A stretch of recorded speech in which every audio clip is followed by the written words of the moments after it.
श्रीरामचन्द्रपरब्रह्मणे नमः। श्रीगुरुभ्यो नमः। श्रीमात्रे नमः। श्रीगणेशाय नमः।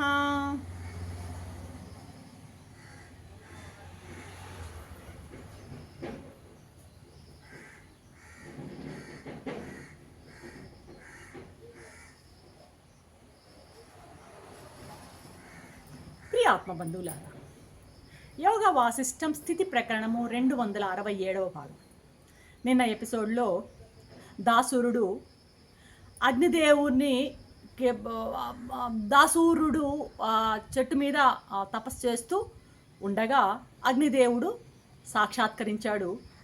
సాక్షాత్కరించి ఆయన కోరినటువంటి కోరికకు తదాస్తు చెప్పి అదృశ్యమయ్యారు.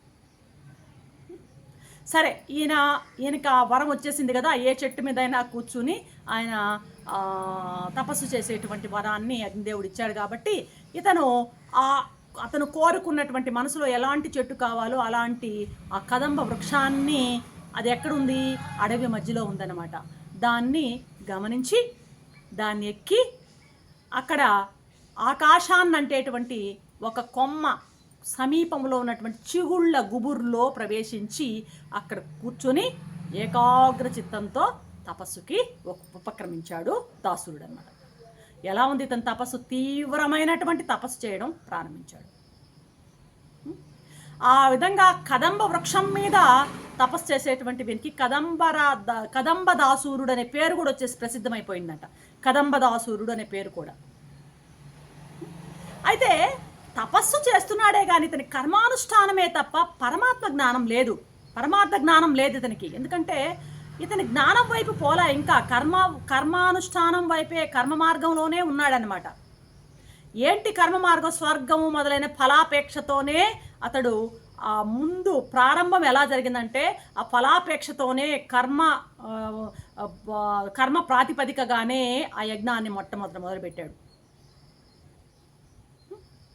అలా ఆ విధంగా అతను 10 సంవత్సరాల పాటు ఆ రకమైనటువంటి ఆ యజ్ఞాన్ని చేయడం చేశాడనమాట. మెల్లగా కాలక్రమంలో ఏమైందంటే అతని చిత్తంలో ఈ రాగద్వేషాలు ఎప్పుడైతే కర్మతో ప్రారంభించాడు, ఏదో కోరికతో ప్రారంభించాడు, స్వర్గాది ఫలాపేక్షతో ప్రారంభించినటువంటి కర్మ మెల్లగా మనసులో ఉన్నటువంటి ఆ కోరిక, రాగము, ద్వేషము ఇవన్నీ ఈ యజ్ఞం చేయగా ఆ రాగద్వేషాలన్నీ తొలగడం మొదలుపెట్టాయి. మనసు నిర్మలమైంది. మొట్టమొదటి కోరికతో నిండి ఉన్నటువంటి ఆ మనస్సు నిర్మలం అయిపోయింది అన్నమాట, ఫ్రీ అయిపోయింది. ఇప్పుడు మెల్లగా ఎప్పుడైతే ఆ రాగద్వేషాలు ఇవన్నీ పోయి మనసు నిర్మలమైందో ఇతనికి ఏంటంటే పూర్వ సంస్కారం వల్ల ఏమైంది, జ్ఞానం ఉదయించింది. కర్మస్థానంలో జ్ఞానం ఉదయించడం ప్రారంభించింది. బాగా ఇక ఆ జ్ఞానావతారణ మెల్లగా జ్ఞానం వికసించగానే ఏమనే అతనిలో ఉన్న వాసనలన్నీ తొలగిపోయి, అసలు వాసనలు తొలగితేనేలే జ్ఞానం. ఇది ముందు చెట్టు ముందా విత్తు ముందా అంటే వాసనలు తొలగినప్పుడే జ్ఞానం. వాసనలు అంటే ఏంది? కర్మ తాలూకు భావనలన్నీ వెళ్ళిపోయాయి, రాగద్వేషాలు అన్నీ వెళ్ళిపోయాయి కదా, వాసనలన్నీ పోయాయి, జ్ఞానం వికాసం పొందింది, వాసనలన్నీ పూర్తిగా నశించిపోయాయి అన్నమాట. ఇక అతను జీవన్ముక్త స్థితికి వచ్చాట. మెల్లగా కర్మ నుంచి జ్ఞానం వైపు అతను బాగా ప్రయాణం చేశాడనమాట. మనిషి ఎప్పుడైనా, మనమైనా సరే, ఎవరైనా చూడండి, ఎవరి జీవితాన్నైనా, ఏ సాధకుడినైనా పరిశీలించండి, మొట్టమొదట మహాత్ముల విషయాల్లో కూడా ఇవి అతీతమేం కాదు. ముందు ఏముంటుందంటే కర్మ మెల్లగా జ్ఞానానికి దారి తీస్తుంది అనడానికి మనం నిజ జీవితంలో కూడా చూస్తూ ఉండవచ్చు. మొట్టమొదటి ఎలా ఉంటాడు ఒక వ్యక్తి? చాలా దుర్మార్గంగా ఉంటాడు, నిషిద్ధ కర్మలు చేస్తూ ఉంటాడు. ఒక పశువు కంటే భిన్నంగా ఏమీ ఉండదు వాడి ప్రవర్తన. ఒక పశువులాగా జీవిస్తూ ఉంటాడు నిషిద్ధ కర్మలతో. వాల్మీకి మహర్షిని తీసుకుందాం, సరిపోతుంది కదా. వాల్మీకి మహర్షి కూడా మొట్టమొదట బోయ వృత్తిలో ఉన్నవారే కదా. జంతువుల్ని హింసించి దారిని పోయే వాళ్ళందరినీ హింసించేటువంటి ఆ స్థితి నుంచే ఈరోజు మనం చెప్పుకునే యోగ వాసిష్టం వాల్మీకి చేత రచించబడింది. కాబట్టి మొట్టమొదటి నిషిద్ధ కర్మలతో ఉంటుంది మానవ జీవితం, కొన్ని విషయాల్లో, అందరూ కాదు. ఈ నిషిద్ధ కర్మల్లో ఎలా ఉంటే వాడు పశువులాగా హీనమైనటువంటి జీవితాన్ని గడుపుతూ ఉంటారు మొట్టమొదట. మెల్లగా కొంతకాలానికి ఏంది నేను చేస్తున్నాను, ఏమిటిది అనేటువంటి ఒక విచారణ. అదే కదా ఆ సప్త జ్ఞాన భూమికలు. సప్త జ్ఞాన భూమికలు గుర్తొస్తున్నాయి మనకి. శుభేచ్ఛ, తనుమానస, సత్వాపత్తి, ఇవన్నీ జ్ఞాన భూమికలు. మనం దాటి వచ్చామట అన్నిటినీ. ఆ శుభేచ్ఛ ఎప్పుడైతే ఏందిది, ఎందుకు ఇలా నేను ఈ విధంగా ఉన్నాను, ఏంటి అసలు నా జీవితానికి అర్థం, ఈ పనులను ఎందుకు చేస్తున్నా నేను అనేటువంటి ఆ విచారంలో పడతాడు మానవుడు. అప్పుడు విచారణలో పడినప్పుడు ఈ దుష్కర్మలన్నీ వదలాలి, నేను సత్కర్మలే చేయాలి, మంచి పనులు చేయాలనేటువంటి ఒక నిర్ణయానికి వస్తాడు.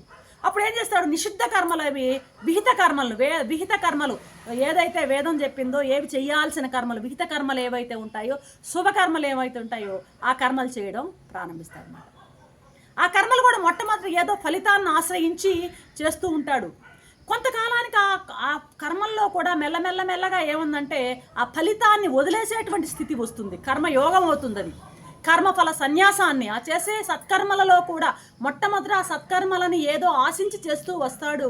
కొంతకాలానికి ఆ సత్కర్మలలో ఫలితాన్ని ఆశించకుండా చేసేటువంటి స్థాయికి ఎదుగుతాడు. అప్పుడు ఆ కర్మ ఏమవుతుంది, కర్మయోగం అవుతుంది. ఎప్పుడైతే ఈ కర్మయోగాన్ని బాగా వాడు శీలించాడో, వాడు వ్యష్టి మీద కంటే సమష్టి మీద, భగవంతుని పైన వాడి దృష్టి మల్లుతుందనమాట.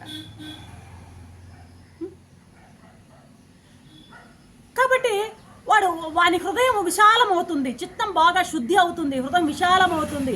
ఆ యొక్క ఇండివిజువల్ సోల్ నుండి ఆ సమిష్టి కాస్మిక్ వైపు అతని దృష్టి సాగుతుందనమాట. అతను గొప్ప గొప్ప భావాలు ఉదయిస్తాయి, మంచి మంచి భావాలు ఉదయిస్తాయి.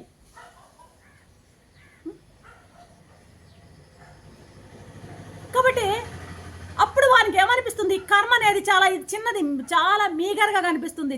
ఇది కర్మ ఏంటి, ఈ కర్మ కంటే కూడాను మెల్లగా అతనికి ఆ కర్మ మీద తక్కువ భావన ఏర్పడుతుంది అనమాట. ఏం చేస్తాడు తర్వాత, అతను మెల్లగా ఏంటంటే జ్ఞానం వైపుకు మన్నుతాడు.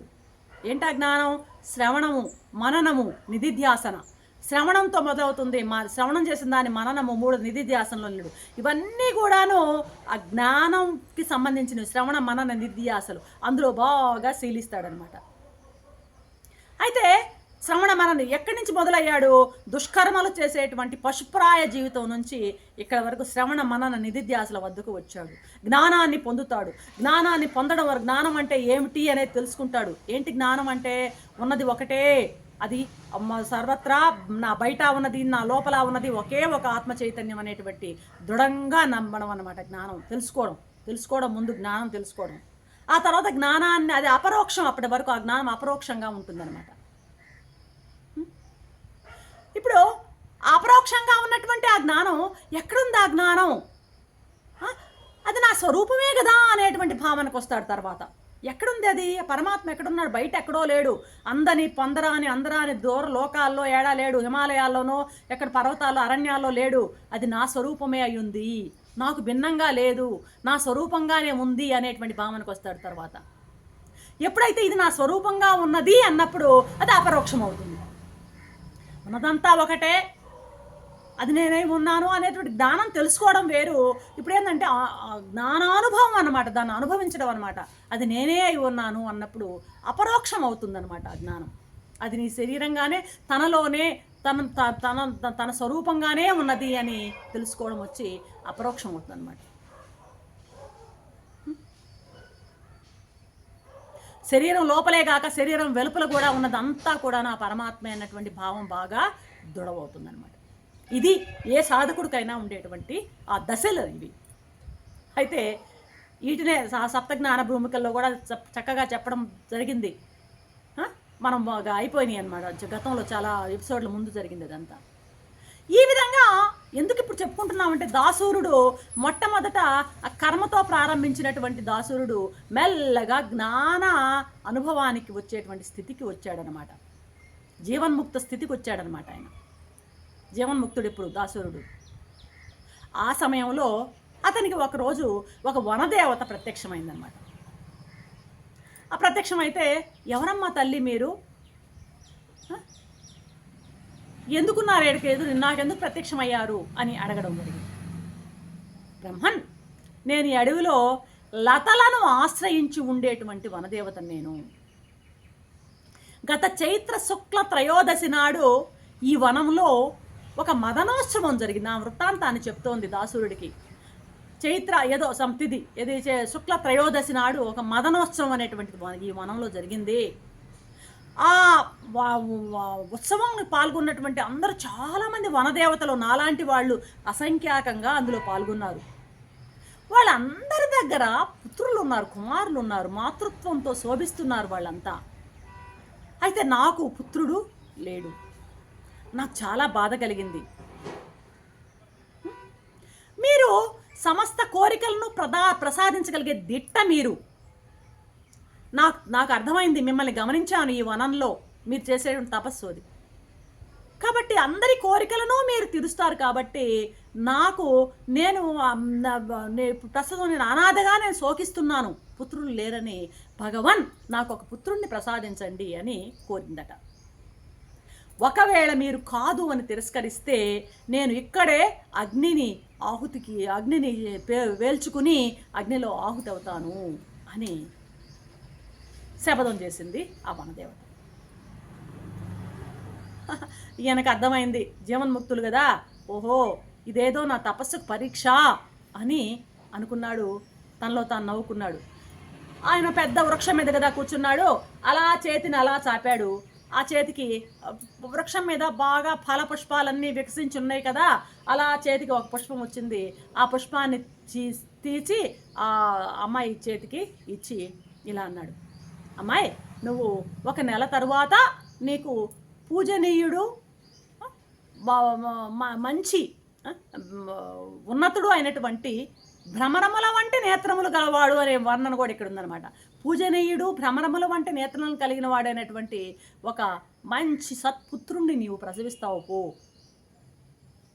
నీవు కొడుకు కోసం శరీర త్యాగానికి కూడా సిద్ధపడ్డావు పుత్రుడి కోసం. కాబట్టి నీకు కలిగే కుమారుడు మంచి జ్ఞాన సంపన్నుడు అయినటువంటి కుమారుడు నీకు కలుగుతాడు. సరే, ఇక ఆమె ఏంది, తండ్రి నేను ఇక్కడే ఉండి మీ పరిచర్యలు చేసుకుంటాను అంటుంది ఆ వనదేవత. ఈయన వద్దు వద్దు పద, ఇక్కడి నుంచి నీ పని అయిపోయింది, పద తల్లి అని అక్కడి నుంచి ఆమెను పంపేస్తాడు దాసురుడు. ఆ తర్వాత ఆమె ఆ పుష్పాన్ని వాసన చూడగా ఆ వాసనలో ఉన్నటువంటి సూక్ష్మ లక్షణాలన్నీ కూడా ఆమె వెళ్ళి ఆమె గర్భధారణ అయింది. ఆమెకు ఒక పుత్రుడు ఉదయించాడనమాట. సరే, ఆవిడ అక్కడ ఆ పుత్రుడితో ఉంటూ ఉంది. రేపటి ఎపిసోడ్లో ఏం చెప్తారో చూద్దాం. అంతవరకు సెలవు. కథ ఎలా సాగుతుందో చూద్దాం. సర్వం శ్రీరామచంద్ర చరణారవింద అర్పణం. ఓం శాంతి శాంతి శాంతి.